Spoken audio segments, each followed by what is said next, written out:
간밤에 열린 글로벌 증시 현황부터 살펴보도록 하겠습니다. 오늘도 블로우크 이동훈 대표 전화 연결되어 있습니다. 대표님 안녕하세요. 예, 안녕하세요. 네, 어제는 드라기 총재 연설이 있었죠. 해상 흐름 어떻게 됐습니까? 예, 정책 당국자들의 계속 어떤 시장 우호적인 발언이 나오면서 이제 큰 폭으로 또 올라갔습니다. 하락한 폭 대부분 만회했다 이런 평가가 나올 정도로 최근에 시장의 어떤 강세 흐름이 이어지는 그런 모습인데요. 우선 이제 지난주에 나왔던 연준의 반기 통화 정책 보고서에서 일단 시장에서는 좀 안도하고 있다 이렇게 좀 봐야 될 것 같습니다. 파월 의장의 어떤 증언을 앞두고 있는 상태에서 이제 제출돼 있는 반기 통화 정책 보고서 이 내용이 상당히 좀 중요하게 어떤 작용이 됐고 이 부분이 변곡점이 되는 그런 모습이 좀 나오고 있는데요. 내용 보면 미국 경기 상당히 좋다라는 점이 있고, 그다음에 이제 고용 시장이라든가 물가라든가 이런 부분들도 잘 돌아가고 있다라는 내용이 주축입니다. 얼핏 보면 경기 좋고 물가 좋으니까 이제 금리 올려야 될 것 같다 이렇게 이제 분위기가 만들어질 수도 있다 이렇게 해석될 수 있습니다만은 시장에서 좀 다르게 본 것 같습니다. 이 내용 자체는 가파르게 금리를 올려야 된다라는 취지의 내용은 없었다라는 거죠. 그러니까 시장에서 전망하고 있는 세 차례 정도의 어떤 금리 인상과 부합되는 내용이기 때문에 그동안에 시장 참여자들이 고민을 했던 내용, 한 4번 이상의 금리 인상이 단행되지 않을까? 이런 부분들이 포함되지 않았고, 결국에는 단기 통화정책 보고서가 이런 형태로 나온다면 파월 의장도 의회 증언에서 비슷한 내용으로 발언을 할 것이다라는 쪽으로 해석을 하게 됐습니다. 그래서 이런 분위기 자체가 이제 지난 주말에 이어서 시장 흐름 자체가 계속해서 올라갈 수 있는 그런 계기가 만들어졌다 이렇게 봐야 될 것 같고요. 또 한 가지는 워런 버핏 조가도 또 한 번 불거져 나왔습니다. 워런 버핏은 CNBC와의 어떤 인터뷰에서 이제 몇 가지 발언을 좀 했는데, 장기 채권 그리고 주식 투자 중에서 어떤 것을 더 선호하겠느냐라고 물어본다면 당연히 주식 투자를 더 선호한다 이렇게 얘기를 했습니다. 최근에 금리가 좀 올라가고 이렇게 되면서 이제 채권 시장이 좀 불안정하게 움직이는 가운데 이런 흐름 속에서도 주식이 여전히 좋다 이런 어떤 취지의 발언을 했다라고 해석이 되는 거거든요. 얼마 전에도 애플 주식을 더 늘렸다라고 해서 이제 좀 화제가 된 적이 있었는데 이 부분에 대해서도 다시 한번 또 확인을 해줬습니다. 가장 많이 갖고 있는 것은 금융주를 보유하고 있는 것도 많이 있습니다만은 최근 들어서 가장 많이 사들인 주식은 애플이었다. 근데 이제 애플을 사들였던 가장 큰 이유는 좀 해석하기 나름이긴 합니다만은 이런 취지로 좀 이해하면 될 것 같습니다. 그러니까 애플 제품에 대해서 사람들이 약간이라도 중독된 것 같은 그런 모습을 보인다라는 식의 어떤 발언을 좀 했거든요. 그러니까 우리가 코카콜라 생각해 보면 이제 계속해서 한번 마시기 시작하면 반복적으로 계속 마시게 되는 거죠. 애플의 제품 자체도 그런 효과가 있다. 이렇게 이제 워런 버핏은 생각을 한 것 같습니다.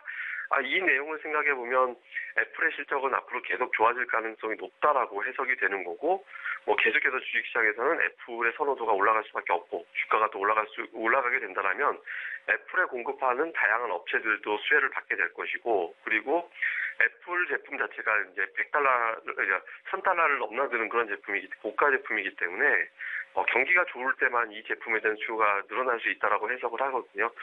그만큼 경기 자체도 좋다 이렇게 좀 해석되면서 애플도 강세를 보이고 그다음에 그 주변주들도 역시 강세를 보이는 그런 흐름이 나왔습니다.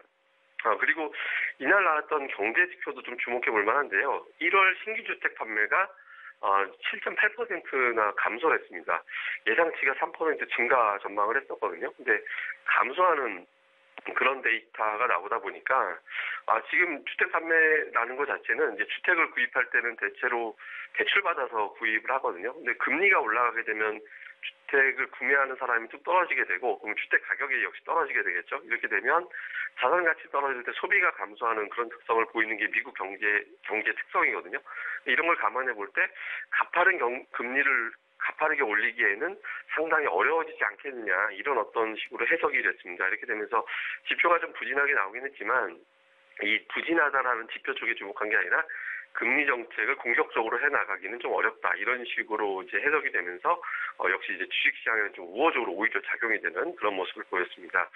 이날은 또 유럽에서도 또 호재거리가 제공이 됐는데요. 드라기 총재가 이제 연설을 통해서 이런 발언을 했습니다.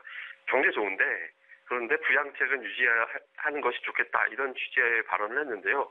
이게 이제 시장에서 좀 관심을 모았던 것이 지난달 그 22 통화정책회의 의사록 내용을 보면 일부 위원이 그 양적 완화를 연장하지 말아야 된다. 그러니까 양적 완화가 이제 시한을 두고 있죠. 근데 이 부분이 상황에 따라서는 연장해야 된다. 이게 이제 22의 기준 정책이었는데 이에 반하는 일부 위원들이 좀 나왔었거든요. 근데 드라기 총재가 이 부분을 다시 재확인해주는 부양책을 유지해야 된다. 아직 물가가 안정적으로 올라간다라고 보긴 좀 어렵다. 이런 발언을 하면서 유럽 쪽에서도 통화 정책이 계속 유지될 것이다라는 기대감이 이제 더해진 거죠. 이렇게 되면서 미국에서 금리 인상은 점진적, 유럽에서는 부양 기조 유지 이런 틀이 만들어지면서 시장이 강세를 보이는 그런 흐름이 나왔습니다.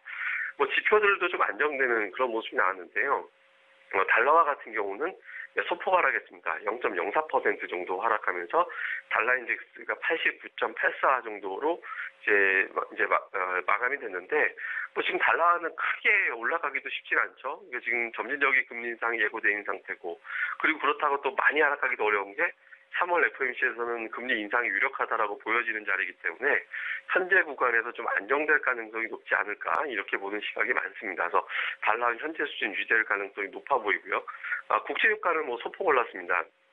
리비아의 어떤 생산이 좀 차질을 빚고 있다는 소식과 그러니까 사우디 쪽에서 계속해서 이제 감산을 주장하는 언급들이 계속 나오다 보니까 최근 들어서 이제 꾸준하게 반등하는 흐름이 이어지고 있습니다. 그래서 64달러에 근접하는 이제 그런 모습이 나왔고요.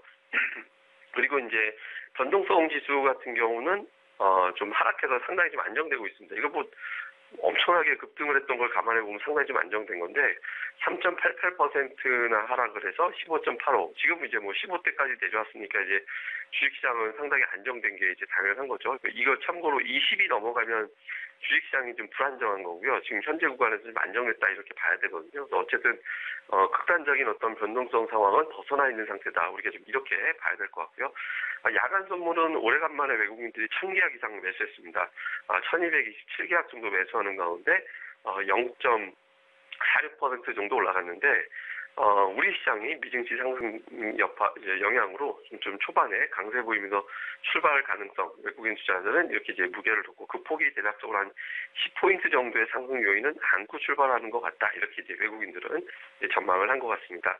뭐 이런 내용 토대로 오늘 또 영향을 줄 만한 이슈 살펴보면 역시 이제 가장 중요한 어떤 변수는 이제 파월 의장의 의회 증언입니다.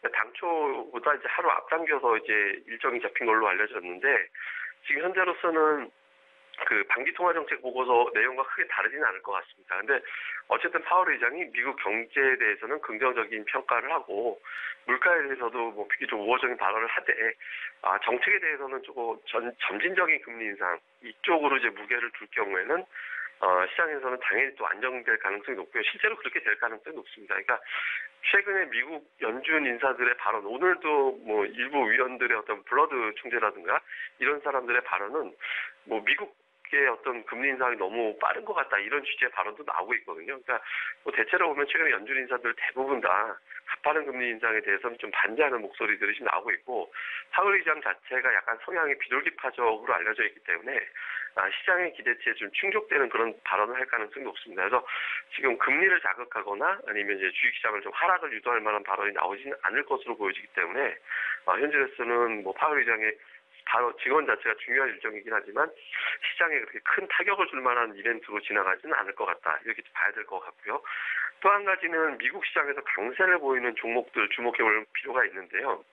오늘 아까 제가 애플이 강하다라고 말씀드렸습니다만은 그러니까 마이크론 테크놀로지의 주가도 좀 주목해 봐야 됩니다. 오늘 마이크론 테크놀로지의 주가가 3% 정도 올라가면서 연중 최고치를 경신을 했습니다. 지금 뭐 이런 속도로 간다라면은 $50 돌파까지도 갈 수 있다 이런 분위기가 만들어지고 있는데 주된 재료는 역시 애플의 강세, 애플이 올라가면서 애플에 공급하는 업체들의 강세를 보였다는 점이 또 있었고 또 한 가지는 반도체 장비주들의 출하량이 계속해서 증가되고 있다. 이런 소식들도 전해지고 있거든요. 그러니까 반도체 기업들의 실적 자체가 좋다라는 겁니다. 근데 반도체 기업의 특성상 뭐 전자제품에 많이 들어가죠.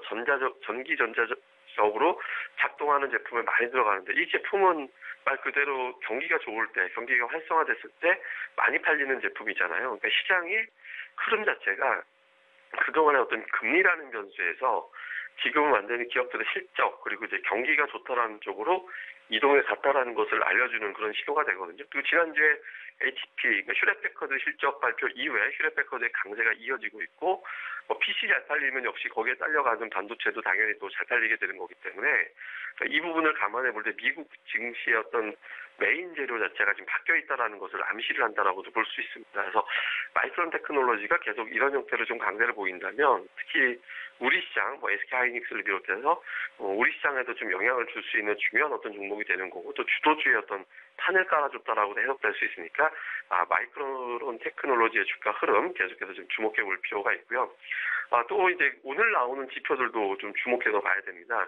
1월 내구재 수주 나오는데 시장은 좀 감소했을 것으로 예상을 하고 있습니다. 근데 지금은 뭐 이제 애초 자체가 이제 애초부터 이제 감소를 전망하고 있는 상태이기 때문에 뭐 이 예상치에 크게 다르지는 않을 것 같습니다만은 어쨌든 나오는 지표에 따라서 현재 경제 상황, 아까 말씀드린 대로 지금 금리보다는 경제 쪽에 다시 시장이 포커스를 맞추고 있거든요. 그러니까 지표가 좀 안 좋게 나오면 오히려 좀 부작용이 될 수 있습니다. 그래서 내구재 수주 예상치대로 좀 잘 나오는지 봐야 될 것 같고요.